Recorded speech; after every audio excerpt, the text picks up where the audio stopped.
Topic बहुत hot है क्योंकि चल रहा है और इससे बहुत ज़्यादा प्रॉब्लम्स क्रिएट हो रही हैं, लेकिन शॉर्ट है और हम थोड़ी सी ही इस पे बात करेंगे क्योंकि इसके पीछे 2-3 चीज़ें ही हैं जो कि अगर ठीक कर ली जाएं तो बेहतरी आ सकती है।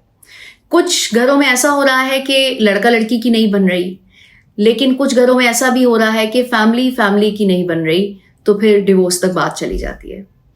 बहुत सी फैमिलीज ऐसी हैं जो कि इस चीज़ के बारे में सोचती ही नहीं हैं, जो कि सारी चीज़ें मैंने शुरू में बताई हैं, और फिर अपने लड़के का रिश्ता कर देती हैं किसी ऐसे ही मासूम सी लड़की के साथ जो कि ऑलमोस्ट सेम फैमिली से आई होती है। क्योंकि डेफिनेटली जब रिश्ते कर रहे होते हैं तो फाइनेंशियली भी देखा जाता है, एक स्टेटस भी देखा जाता है, तो ऑलमोस्ट अपने जैसे स्टेटस में ही किया जाता है।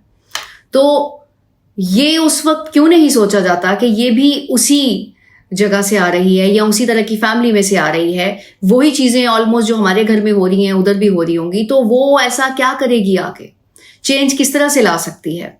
पहले तो हम देखते हैं कि पेरेंट्स क्या करते हैं बच्चे के साथ। जब उस लड़के की परवरिश हो रही होती है जो कि खराब हो चुका होता है, जिसे एक्सपेक्ट कर रहे होते हैं कि एक लड़की आएगी और शहजादा बना देगी, तो उसको ये बताया जाता है कि बेटा तुम एक डोंकी हो और डोंकी होने के नाते तुमने एक बोझ उठाना है जिंदगी का, उसके लिए हम तुम्हें तैयार कर रहे हैं।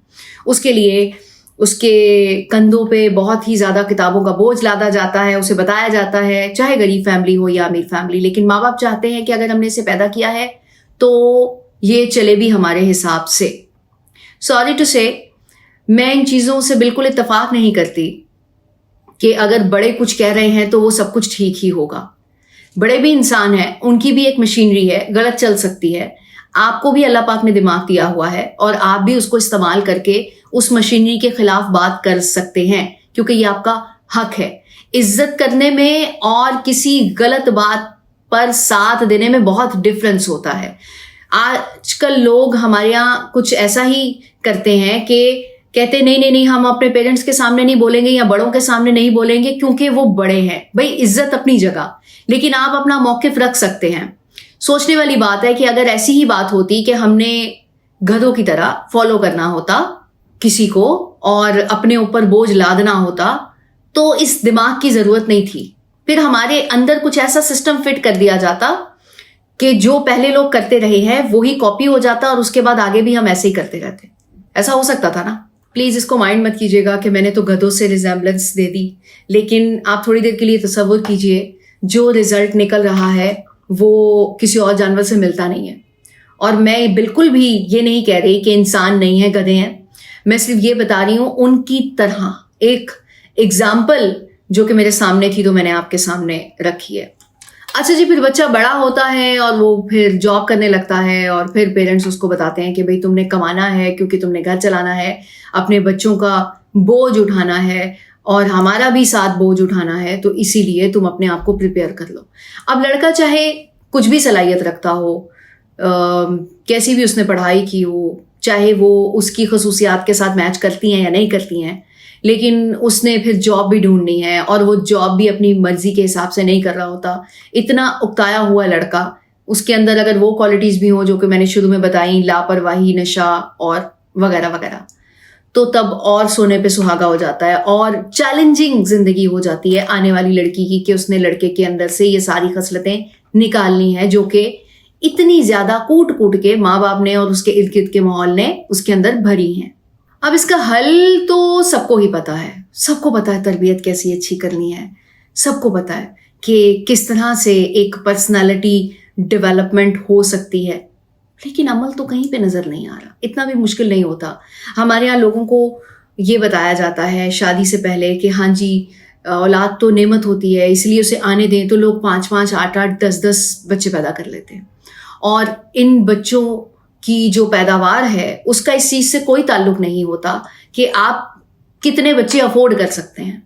और एक बच्चे के आने के बाद फैमिली वाले ही उसे प्रेशर डालने लग जाते हैं कि हाँ दूसरा बच्चा भी होना चाहिए, इसका जोड़ा बनना चाहिए, और इस तरह से जिंदगी आसान हो जाती है। शुरू में बच्चे छोटे छोटे होंगे तो उनको आप इकट्ठे बड़ा कर लोगे और उसके बाद जिंदगी बहुत अच्छी गुजरेगी।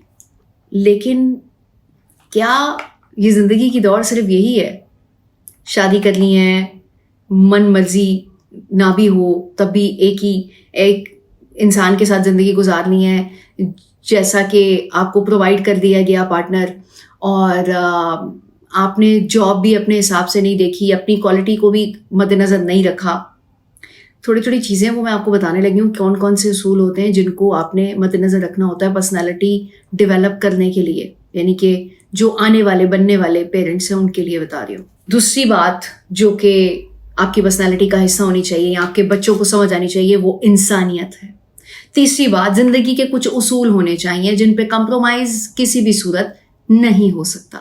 चौथी बात, रियलिटी के करीब रहना है, यानी कि अपने बच्चों को ये आदत डालनी है रियलिटी जो भी है उसे एक्सेप्ट करें। मिसाल दे देती हूँ, जैसे कोई फौत हुआ तो लोग रोते पिटते हैं, लेकिन ये पता होना चाहिए कि हम जब आए हैं तो हमने जाना भी है। ये एक बहुत बड़ी रियलिटी है जिसमें बहुत ज़्यादा प्रॉब्लम्स होती हैं, लोग ट्रॉमा में चले जाते हैं किसी इंसान के जाने के बाद।